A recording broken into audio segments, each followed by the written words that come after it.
So here I'll talk about use of volume guarantee, simple manipulation of the tidal volumes if you want to get an appropriate gas.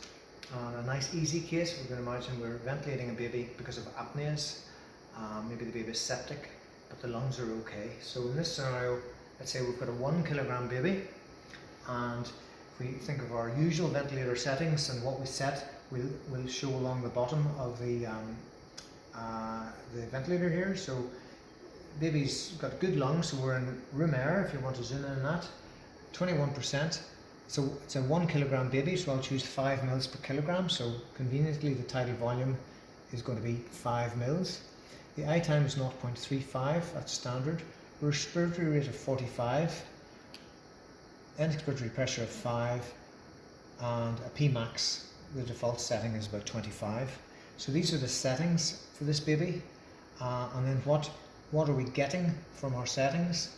Well, we're getting a tidal volume of 5, so that's good. And what is the delivered peak inspiratory pressure? To deliver that tidal volume of 5, well, it's only 18, so that's a reflection of the lungs not being bad. And so this is all good. So that's a typical setup, say if a baby has good lungs, and we're on 5 mils per kilogram.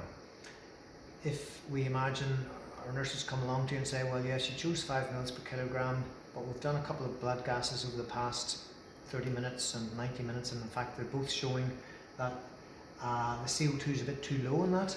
Well, if that's the case, to react to hypocarbia, if the CO2 is low, we'll want to reduce our tidal volume. So we typically reduce it by a half or 1 centimeter. A half or 1 mil per kilogram. So this is a 1 kilogram baby, so conveniently 1 mil per kilogram less. Our range is 4 to 6 mils per kilogram. I'll drop that down to 4 mils.